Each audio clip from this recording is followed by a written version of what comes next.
አንድ ነገር ልጠይቃችሁ ከልጅነቱ ጀምሮ የድሎትን ህይወት እያየ የኖረ ልጅ እና ምንም ድህነትን አላየም የድሎት ህይወት ነው ከልጅነቱ ጀምሮ ያየው ይሄ ሰው ጸጋን ሲያገኝ ጊዜ የሚያጣጥመው ማጣጣምና የድህነትን ህይወት አሳልፉ ከዚያ በኋላ ጸጋን አግኝቶ ጸጋን የሚያጣጥም ሰው የትኛው ነው ለጸጋው ትልቅ ክብር የሚኖረው? እስኪ መልሱልኝ። የመጀመሪያው ነው ሁለተኛው? መርሳት 18 ላይ እንደዚህ ይላል ካንድ ከክርስቲያን ጓደኛዬ ስለቀረበልኝ ነውና ومنكم إلا واردها كان على ربك حتما مقضيا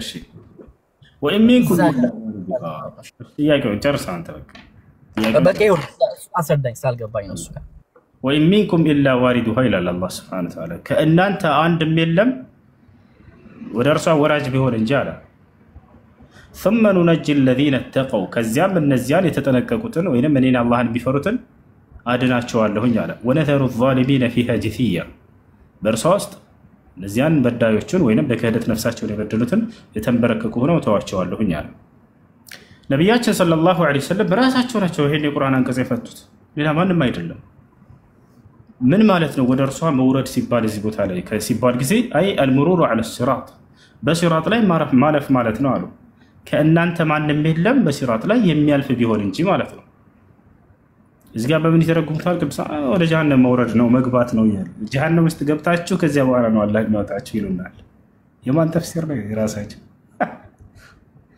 ነብያችን ሰለላሁ ዐለይሂ ወሰለም የፈሰሩ ተፍሲር ይያለ ራሳቸው ቁርአን የወረደለት አካል ፈስረው ተናግረውት هو المرور على الصراط አሉ በሲራጥ ላይ ማለፍ ማለት ነው ከእናንተ ማንም የለም በሲራጥ ላይ የሚያልፍ ቢሆን እንጂ ማለት ነው ሲራጥ ምንድነው ሲራጥ ማለት ጀሃነም አይደለም ሲራጥና ጀሃነም ሰማይና ምድር ናቸው በፍጹም አይገናኝም ሲራጥ ማለት ምንድነው ጀሃነም አለ ከታች ለታች አለ አይደለ ጀሃነም እንደ ሸለቆ ወሰዱ ከታች ሲራጥ ማለት ደግሞ በላይ የተዘረጋ የሆነ ድልድይ ነው ከእናንተ ማንም የለም በዚያ በድልድዩ ላይ የሚያልፍ ቢሆን እንጂ ማለት ነው ትርጉሙ هو جسر مبني على متن جهنم አሉ ነብዩ ሰለላሁ ዐለይሂ ወሰለም እርሱ ከጀሃነም በላይ የተዘረጋ የሆነ ድልድይ ነው አሉ ስለዚህ ሰዎች በዚያ አልፈው ወደ ገነት የሚገቡት አላህ ይሄን ማድረግ ለምን ፈለገ ለምን በቀጥታ ወደ ገነት አላስገባንም የፍርዱ ቀን ከተካሄደ በኋላ አማኞች ወደ ገነት ከሃዲዎች ወደ ገሃነም ከተባሉ በኋላ በዛ ላይ እንዲያልፉ ይወስናል አላህ ለምን ነብያት ራሱ ያልፋሉ ወይ አው ነብያት ራሱ ያልፋሉ ለምን ማንንም ወደ ገነት የሚገባ በዚህ አልፎ ነው ወደ ገነት የሚገባው ይሄን የወሰነው አላህ ለምንድን ነው ለምን በቀጥታ አላስገባቸውም ጥበብ አለው ከበስተጀርባ አንድ ነገር ልጠይቃችሁ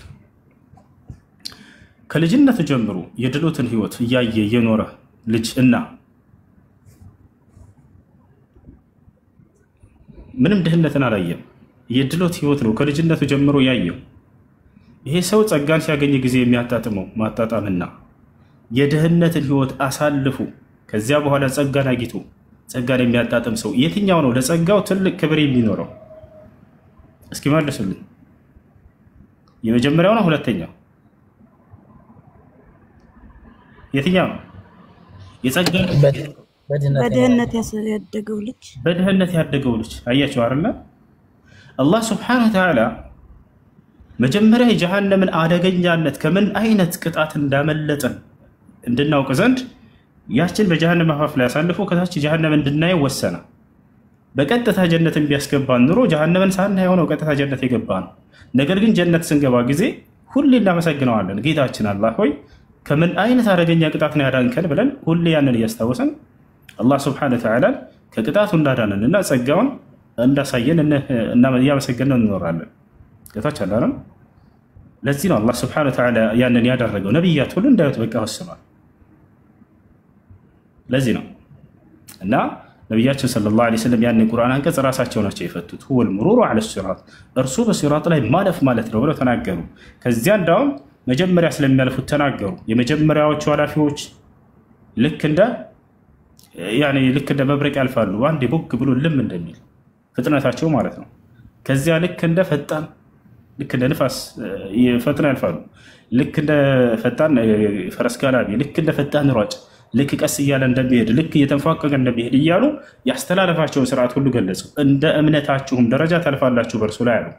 ስለዚህ የቁርአኑ አንቀጽን ነብዩ ሰለላሁ ዐለይሂ ወሰለም ሲፈቱት ራሳቸው ቡኻሪና ሙስሊም ላይ ያለን በሲራጥ ላይ ስለማለፍ እንደሆነ ተናግረዋል።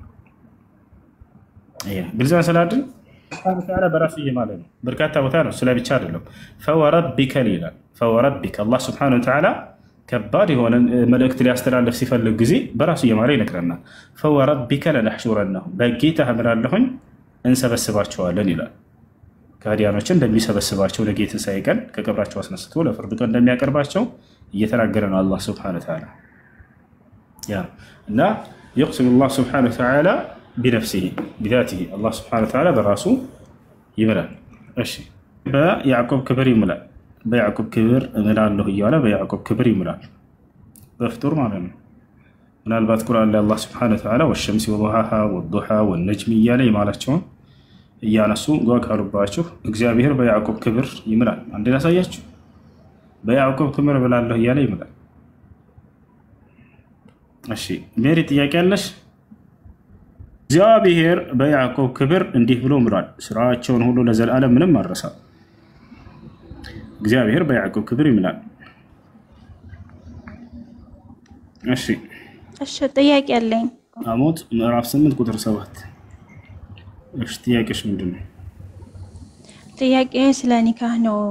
ረመዳን ላይ ባለቤቴ ጋር ተጣልቼ ነበር እና ፈታሁሽ አለኝ። ያኔ ቃልሽን አውርጅልሻለሁ ነው ያለኝ። አልሰማሁም ስለው አሁንስ አለኝ። ድጋሚ ሲያወራም አልሰማሁትም። ፈትቻለሁ የሚለውን ቃል አልሰማሁትም። ግን እኔ አሁንም ብዬሻለሁ ሲለኝ ፈትቻለሁ ብለሃን ስለው አዎን አለ። ከዛ እሺ ብዬ ዝም አልኩኝ። ድጋሚ በሌላ ቀን ረጃቱ ብሎ መለሰኝ። ተመልሼ ያለ ወር ሳይሞላኝ ድጋሚ ደግሞ ተጣልተን ባለማግባባት የቤት ኪራይ ክፈይ ብሎ አልከፍልም ስለው ማስተዳደር አልችልም እንግዲያስ ብሎ አባቴን አቅርቤ ፈታሁሽ አለኝ። ከዛ እሺ ብዬ ዝም አልኩ። አሁን ዛሬ በማላቀው ስልክ እሱን ያኔ ሁሉንም ብሎ ካርጌው በማላቀው ስልክ ማጥቶ ሳነሳ ምንም ሰላምታም ሳይጠይቅ መልሸሻለሁ ረጃቱ አለኝ። አሁን ኒካለው የለውም ይሄ ሰው። እኔስ ፍላጎት ከሌለኝ ይሄን ረጃቱ አልፈልግም ብዬ ድጋሚ ፍች ነው የምጠይቀው? ያኔ ሰውየው ጋር ትዳሩን መቀጠል ካልፈለኩ። ስንት ጊዜ ነው የፈታሽ? ወደፊት ረመዳን ላይ ፈትቻለሁ ሳይሆን ቃልሽን አውርጅልሻለሁ ነው ያለኝ። ቃልሽን አውርጅልሻለሁ ሲለኝ አልገባኝም። ያኔ ፈትቻለሁ የሚለው መስማት ስለፈለኩ አልሰማሁትም። ፈትቻለሁ የሚለውን ሲል ግን ቃልሽን አውርጅልሻለሁ ሰማሽኝ አለኝ። ከዛ ደንግጬ ማለት ስለው አልሰማሽኝም አለኝ። አራ አልሰማሁም አልኩት። ፈትቻለሁ የሚለውን ቃል አልሰማሁትም እንጂ ቃልሽን አውርጅልሻለሁ ሲለኝ ሰምቻለሁ። ከዛ አልሰማሁም ስለው ድጋሚ እንዲሁ ፈትቻለሁ ብሎ እኔ ቀስ ብሎ ሰው ጋር ስለነበር ይሁን አላውቅም። ቀስ ብሎ ነው መሰል ያለው አልሰማሁትም ፈትቻለሁ የሚለውን። ከዛ አሁንስ አለኝ። አሁንም አልሰማሁም ስለው አረ ሲል እንደገና ሙድ ያስኩበት ሲመስለው طيب አንተ ፈትቻለሁ ብለህኛን አልኩት። አዎን አለ። ወደፊትም ቃልሽን አውርጅልሻለሁ ሲል ሰምቻለሁ። ግን ቃልሽን አውርጅልሻለሁና ፈትቻለሁ ልዩነት ያለው ነው መሰለኝ። ከዛ ፈትተህኛን ስለው አዎን አለኝ። ደሞ ድጋሜ በሌላ ቀን አባቴን አቅርቤ ፈታሁሽ አለ። ረመዳን ላይ ያው ሁለቴ እንደፈታኝ ነው። ግን እኔ በጆሮ ያልሰማሁትም ግን ቃልሽን አውርጅልሻለሁ ብሎኛል። እንዴት ይታያል? ሰላድ አለ አለ ሌላ ልጨምርልህ። እግዚአብሔር በራሱ የተመለከተን ጥቅስ ክርስቲያና አስተው እሺ እግዚአብሔር ራሱን ይምላል በፍጡርን ይምላል። እሺ ወይ ክፈትልኝ ፈንት ላድርገው ወይ መጻፍ። እሺ እነዚህን ጥቅሶች ያዛቸው። አላህ በቁርአን ላይ በፈጠራቸው ጥቅሶች ይመራል። እግዚአብሔር ልጅ መጽሐፍ ቅዱስ ላይ በፍጡር እንደሚምል በያዕቆብ ክብር እምላለሁ እያለ በያዕቆብ ክብር ይምላል። እግዚአብሔር ልክ እንዲሁ አላህ በራሱ ይምላል አይደል? በቁርአን ላይ ብዙ ቦታ ላይ በራሱ ይምላል። ፈወረቢከ እያለ ይናገራል። በጌታ እምላለሁ እያለ በራሱ ይምላል አላህ። እግዚአብሔር ልክ እንዲሁ በራሱ ይምላል። እነዚህን ጥቅሶች ያዟቸውና በቁርአንና በሐዲስ ላይ ያለውን አስረዷቸው። መጀመሪያ ከተቀበሉ ሰየው፣ አንቀበልም ካሉ የዛኔ ወደ ራሳቸው መጽሐፍ ትገቡላቸዋላችሁ። ያው እግዚአብሔር በፍጡር የማለበትን ቅድም አሳይቻቸዋለሁ። ትንቢተ አሞጽ ምዕራፍ 8 ቁጥር 7 ላይ እግዚአብሔር በያዕቆብ ክብር እምላለሁ እያለ ይናገራል። እዚህ ቦታ ላይ ደግሞ እግዚአብሔር በራሱ ይምላል። ኑን አሳያችሁ። በራሱ ይምላል። ዕብራውያን ምዕራፍ 6 ቁጥር 13 ላይ ምን ይላል? እግዚአብሔርም ለአብርሃም ተስፋ በሰጠው ጊዜ በእውነት እየባረኩህ እባርክሃለሁ፣ እያበዛሁም አበዛሃለሁ ብሎ ከእርሱ በሚበልጥ በማንም ሊምል ስላልቻለ በማን ማለ? በራሱ ማለ። ያ ሰላም እግዚአብሔር በራሱ ማለ። አይ ነው። እሺ እህት ላዋለሁ መልስልኝ። ስንት ጊዜ ነው የፈታሽ? እኔ በጆሮዬ የሰማሁት 2 ነው፣ ግን ወደፊት ቃልሽን አውርጄልሻለሁ ሲለኝ ፈትቼሻለሁ የሚለውን ስላልሰማሁኝ አልሰማሁህም አልኩት። ከዛ ድጋሚ ፈትቼሻለሁ ሲል ደግሞ እኔ አልሰማሁትም። ፈትተኸኛል ስለው አዎን አለኝ። ከዛ ሽድግ ብዬ ዝም አልኩ። በሌላ ቀን ደግሞ ረጃቱ አለኝ። ከዛ ተመለስኩ። ደግሞ በኋላም ተጣላንና ፈታሁሽ አለ። አንዴ ረጋ ብለሽ ከመጀመሪያው ጀምሮ የነበረውን ፍቺ እስኪ ግለጭልኝ። እሺ ተጣላና ፍች ጠየቅኩ። ገንዘቤን የብቻ ያደርጋለሁ ብዬ ፍች ጠየቅኩኝ። እሺ ብሎ ረመዳን ላይ ነበረ የኢድ ነው ፍች ጠየቅኩት። ያኔ ረመዳን የሚፈታ አልመሰለኝም ነበር። አይ ዛሬውኑ ፈታሻለሁ ሲለኝ እሺ አልኩ። ከዛ ሰው ላቀርብ ስደውል ያኔ ማታ እየሰገዱ ነበር ተራዊህ አያነሱልኝ ሲሉ እሱ ራሱ ገንዘባችን በአንድ ነበረ ሂሳባችንን እንሰብ ሲለኝ አነሳሁለት። ሂሳብ እያሰብና የጋራ ለንካፈል ሂሳባችንን እያሰብና ድንገት ቃልሽን አውርጄልሻለሁ አለኝ። እኔ አልሰማሁትም። ያኔ ሂሳብ እያሰብን ስለነበርና አሁንም ይፈተኛል መሰለኝም ሰው እስከማመጣ የሚጠብቅ ነበር የመሰለኝ። ከዛ ማለት አልኩት አልሰማሽኝም አለኝ። ኧረ እኔ አልሰማሁም አልኩት። ቃልሽን አውርጄልሻለሁ ሲል ሰምቻለሁ፣ ግን ፈትቼሻለሁ እንደሚባል ነው እንጂ የማውቀው ቃልሽን የሚለው አብሮ የሚሄድ አልመሰለኝም። ከዛ አልሰማሁህም ስለው እሺ አሁንስ አለ። ያኔ አሁንም ፈትቼሻለሁ ብሎ መሰለኝ። እኔ አልሰማሁትም። ድጋሜም ሲል ቆይ መሰለኝ የሚል ቃል ይዘሻትም ጭህት እርግጠኛ የሰማሽውን ነገር ንገሪኝ ለእኔ ለማመለስ እንዲባች መሰለኝ። እኔ ፈትቼሻለሁ ሲል አልሰማሁትም። እሺ ቆይ በጆሮዬ አልሰማሁትም። ቃልሽን አውርጄልሻለሁ ሲል ጊዜ ኒካህን ለማውረድ አስቦና ነይቶ ነው እየተናገረ ያለው? አዎ እንደሱ ከሆነ ኒካሁ ወርዷል በዚህ ቃል። ቀጣይ እሺ ድጋሜስ አልሰማሁህም ብየው አሁንም አለኝ። ኦኬ አሁን ሁለተኛ ደግሞ የፈታው ያን የመጀመሪያውን ሊያረጋግጥልሽና ሊነግርሽ ከሆነ ሁለተኛ ፍቺ አይቆጠርም፣ እንደ ፍቺ አይቆጠርም። የማረጋገጥ ቃል ነውና ሁለተኛው ግን ፍቺን አስቦ ከሆነ ይሄን ቃል የተናገረው ሁለተኛው ይወርዳል። እሺ ከዛ እንደዚህ አለ። ያኔ ሁለተኛ ፈትተኸኛል ነው ያልኩት። አሁን ፈትቼሻለሁ ሲል አልሰማሁትም። አሁን እሳ ሲለኝ ፈትቼሻለሁ ብለሃን አልኩት። አዎን አለ። ያኔ እኔ ስጠይቀው እሱ አዎ ብሎ መልስ ሰጠ። ለማረጋገጥ ነው ይሄ ለማረጋገጥ ነው እንዳልሰማ ለማረጋገጥ ነው። እሺ አሁን ኒካ አለ። ስለዚህ አንድ ኒካ ነው የወረደው። ይሄ ብቻ ነው አይደለ? በመካከላችን ነበር። በኋላ ደግሞ ለሁለተኛ ተጣልተን የቤት ኪራይ ክፈይ አለኝ። አልከፍልም ስለው እንግዲያስ ማስተዳደር አልችልም የሚሆንሽን ፈልጊ ሲለኝ ለአባቴ ተናገርኩ። አባቴን አቅርቤ በአባቴ ፊት ፈታኝ። ከዛ ልጁ ድጋሚ በሌላ ስልክ መጥቶ እንደሚረብሽኝ ሳውቅ እኔ በሁሉም ነገር ብሉ ካርጌው፣ ግን ዛሬ በማላቀው ስልክ ደውሎ ያኔ እንዲያጋጣሚ ነው ያነሳሁት። ምንም ሰላምታ ሳይጠይቅ ዝም ብሎ ፈትቼሻለሁ ይሄ ማለሽ ረጃቱ አለኝ። ረጃቱ ሲለኝ አሁን እኔ የሱን ረጃቱ መቀበል አልፈልግም። ኒካለኝ ድጋሜ ፍች መጠየቅ ነው እንጂ አሁንም ረጃቱን ተቀብያ አብሬ መኖር አልፈልግም። ደግሞ ፈቶሻል አይደለ? በአባቴ ፊት ፈትቶኛል። ሁለት ስለዚህ አንድ ነው ያለው። አሁን እዚህ ጋር ረጃቱ ያለሽ ከአባትሽ ጋር ከፈታሽ በኋላ ከምን ያክል ጊዜ በኋላ ነው? 3 አይዳ ጨርሰሻል ወይንስ አልጨረስሽም? ገና ወሬ ገና ወር ነው። ስለዚህ ኒካሁ ይመለሳል። እሺ ካልፈለገችስ እሷ ወደሚለው እንምጣ።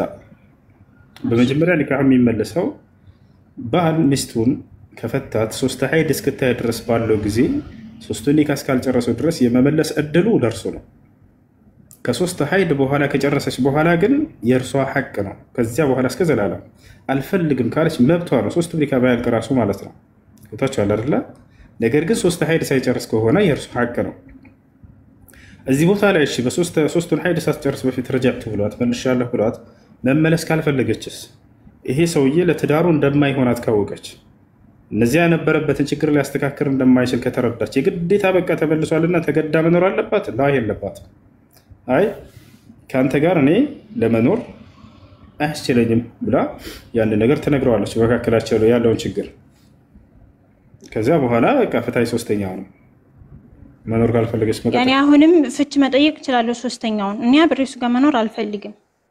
እንደዛ ካልሽ አንቺ በመካከላችሁ ሊያስኖራችሁ የማይችል ከባድ ችግር ካለ ሊስተካከል ያልቻለ የዛን አንቺ ፍች ብትጠይቂው ፈትቼሻለሁ ካለ ኒካህ ይወርዳል። ሶስቱም አይ አልፈታም ካለ ሸሪዓ ፍርድ ቤት በመሄድ ሸሪዓ ፍርድ ቤት ኒካሁን ፈስክ ማስደረግ ትችላለሽ።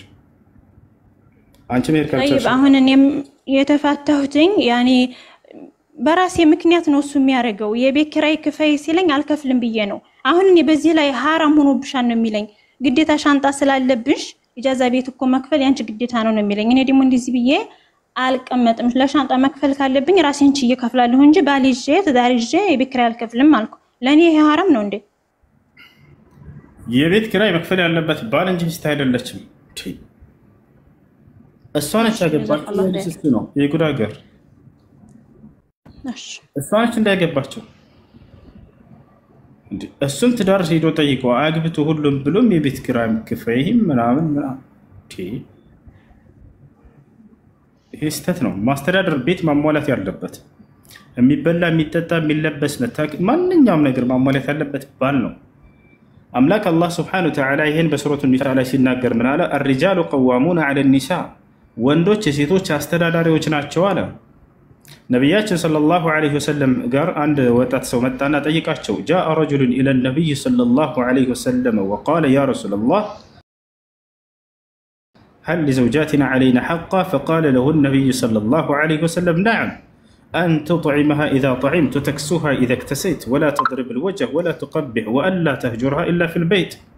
عند سود نبياتنا صلى الله عليه وسلم قامت أنا طيقاتشو أنتو يا الله ملك تنياهوي لم هو مستوشاتشن بني علي حق الله شو مبتالاتشو بلو طيقا نعم قالت النبي صلى الله عليه وسلم أو حق الله شو انجالت اسكي تكسو اللي نيالاتشو الترم التن عدرقو أمست تلالك حق وچن قلزو أن تطعمها إذا طعمت وتكسوها إذا اكتسيت አሉት። ስትበላ ልታበላት፣ ስትጠጣ ልታጠጣት፣ ስትለብስ ልታለብሳት አሉ። ሰውየው ሚስቱን ኒካህ ካደረገ ካገባባት ጊዜ ጀምሮ አብረው እስከኖሩበት ዘመን ድረስ በኒካህ የማብላት የማጠጣት የማልበስ ሙሉ ሁሉ ወጪዋን ማሟላት ግዴታ እንዳለበት ተናገሩ። እርሷ ቢሊዮነር ብትሆን ሚሊዮነር ብትሆን የፈለገ ሀብታም ብትሆን ለቤት አስቤዛ 5 ሳንቲም የማውጣት ግዴታ የለባትም። 5 ሳንቲም እሷ ለምሳሌ ቢሊዮነር ነች ልበል፣ እሱ ደግሞ 6 ብር ነው ያለው። በዚያ ሄዶ ዳቦ ገዝቶ ሻይ ሰርቶ ምናምን ለእርሷ ቁርሷ የማብላት ግዴታ አለበት። እሺ ብታበድረው የሆነ ጊዜ ላይ ለህይወት መብራት ያለ መመለስ አለበት። እርሷ ቤት የማስተዳደር ግዴታ የለባትምና በታች አለ አይደል? ስለዚህ ሙሉ ወጪ ማድረግ ቤት የማሟላት ግዴታ ያለበት ባል ላይ ነው። ይሄን አቅሙ ከሌለው እንዳያገባ ነብያችን ሰለላሁ ዐለይሂ ወሰለም ሐዲስ ላይ ምን አሉ? ለወጣቶች ሲነግሯቸው አንዴ ያ ማዕሸረ الشباب من استطاع منكم الباءة فليتزوج ومن لم يستطع فعليه بالصوم فإنه له وجاء። እናንተ የወጣት ስብስቦች ወይ ከእናንተ የጋብቻን ጣጣ መቋቋም የሚችል ካለ ያግባሉ፣ ካልቻለስ እንዳያገባ። የራስን ሳችል እንዴት ነው የሰውን ህይወት አንተ ተበራስ ህይወት ላይ የምትጨምረውና አዛብ የምታደርገው የምታስቸግረው? አይቻልም፣ አይፈቅድ። የማስተዳደር አቅሙና ችሎታ ሲኖረው ጊዜ እዛ ያገባል። ቦታች አለ ነው። ስለዚህ ይሄ ነው እና የቤት ኪራይ የማሟላት ግዴታ ያለበት እሱ ነው። ቦታች አለና ያን ካላሟላሽ ምናምን ጭራሽ እፈታሻለሁ አያስኬድም። እንደዚህ አያስኬድም። እንደዚህ እውነት ነው። እያስተዳደራት እያለ የሆነ ጊዜ ላይ ስራ አቋርጦ ሊቸገር ይችላል። የዛኔ ትርዳው፣ ከጎን ትሆነለት። ይሄን ካላመጣሽ ግን እፈታሻለሁ አይባልም። ሐቅ የለህም ይሄኔ ማለት ሐቅ የለም። እና ይሄን ስል ጊዜ በሚቸገር ጊዜ ለምሳሌ ጠንካራ ባል ነው ይሰራል። የሆነ ጊዜ ላይ ግን ከሰረ ወይም ገንዘብ አጠረው፣ ሚስት አላት፣ የዛኔ ዝም አትበለው፣ ታግዘው። ዘካ ካላት ዘካ ብትሰጠው አጅር ታገኛለች። ሚስት ለባሏ ዘካ መስጠት ትችላለች፣ ባል ግን ለሚስቱ አይችልም። ለምን? ከንጹህ ገንዘቡ የመቀለብ ግዴታ ስላለበት። የመቀለብ ግዴታ ባለበት አካል ላይ ዘካ መስጠት አይችልም። እዛች አለ ነው። እሷስ ባሏን የመቀለብ ግዴታ አለባት ወይ? የለባትም። ስለዚህ መስጠት ትችላለች ለሱ ዘካ። እና ይሄ ነው። እሺ ታትግባ ይላል። አቤት ጌታ ሰው በህልምህ ነው እንደ ጻፍከው? ይህ መነጽር ያስገለብጣል። ያው ኮሜንት እሺ ጥያቄሽ ምን ነው? ስለ ንካህ ነበረ። እሺ እናም ፈትቼሻለሁ የሚለው ቃል ብሎኛል፣ ከአንድም ሁለቴ ብሎኛል። እናም 3 አመት ደግሞ ተለያይተን ቆይተናል። እና ደግሞ በመሃል አለኔ ፍቃድ ዝም ብሎ ወጥቶ እስከ 3 ወር 2 ወርም ቆይቶ ይመጣ ነበር እና አንድ ጊዜ ደግሞ ፈትቼሻለሁ ያለኝ እርጉዝ ነበርኩ ያኔ ማለት ነው እና እናቴ ቤት ነው የወለድኩት በመሃል በሽማግሌ ካንድም ሁለቴም ታርቀን ነበር እና መጨረሻ ላይ አሁን የሆነ ጊዜ ላይ ትቼ ይጥኩኝ ወደ ሌላ ሀገር ቀየርኩኝ በስልክ ደውሎ ነይ ንካባ አሰረልን ሰውዬ ፊርማሽን ተቀበኝ ብሎኝ ነበር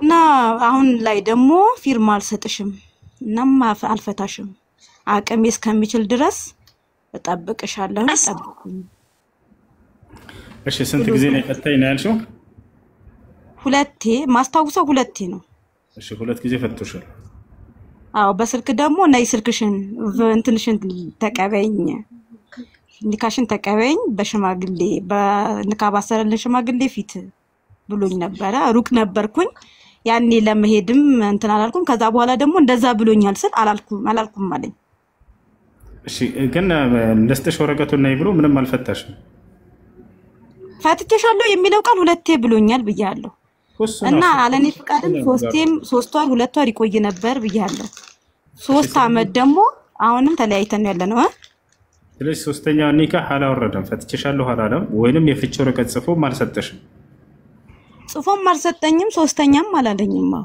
ካደኛ ያንን ራሱ ናይ ፊርማሽን ልስጠሽ ያልኩ ብለኛል ስለው ራሱ አላልኩሽም አለኝ ወይ ፊርማሽን ልስጠሽ የሚለው ቃል ራሱ አያወርድም ወደፊት ለማድረግ ያሰበውን እየተናገረ እንጂ የፍቺ ፈትቼሻለሁ ብሎ ጽፎ ፈርሞ ቢሰጥሽ ኖሮ የዛኔ ፈትቼሻለሁ የሚለውን ጽፎ ቢሆን ራሱ ኒካህ ይወርድበት ነበር ይሄን ግን አላደረገም ነይ ብሎ ጥራሽ እንጂ አደረገው ፈትቼሻለሁ ሁለቴ ብሎኛል ከህይወቴ ውጪልኝ ሁላ ብሎኛል እሱን እኮ ሰማኝ ስለ ሶስተኛ ስለ ፊርማ ነው ያወራኛለሁ ስለዚህ ሁለቱ ኒካህ ብቻ ነው የወረደው ስለዚህ አሁን 3 አመት ብትቆይም ያ አንድ ኒካህ አለ አንቺ ግን ነገር ግን የመመላለሱ ፍቃድ ባንቺ እጅ ነው ከ3 ሀይድ በኋላ ቀደም እንዳልኩት የመመለሱ ፍቃድ የሚስት ነው 3 ሀይድ እስኪሞላቱ ድረስ ባለው ጊዜ ነበር ባለ የመለስ ሐቅ ያለው ከዚያ በኋላ መመላለሱ በእርሷ ፍቃድ ነው ፍቃደኛ ከሆነች እንዴት ነው የሚመላለሱት ረጃዕቱ በሚለው ቃል አይደለም እንደ አዲስ ኒካህ በማሰር ነው ረጃዕቱ በሚለው ቃል የመመለስ እድል ያለው ከፈታባት ጊዜ 3 ሀይድ እስከታይ ድረስ ባለው ጊዜ ብቻ ነበር ያ አልፏል አሁን የመመላለሱ ፍቃድ ባንቺ እጅ ነው ያለው አልፈልግም ካለች ትችላለች መብቷን ወታቻለ አይደል ከተመላለሱስ ፈቃደኛ ከሆነች እንደ አዲስ ነው ኒካህ የሚታሰረው ከ3 ሀይድ ካለፈ በኋላ መመላለሱ በዚህ መንገድ ነው እንደ አዲስ ሲባል ግን 3 ኒካህ ይታደሳል ማለት አይደለም አንድ ኒካህ ብቻ ነው ያላችሁ ያንን አንድ ኒካህ ነው የምትኖሩት ያ ነው እሺ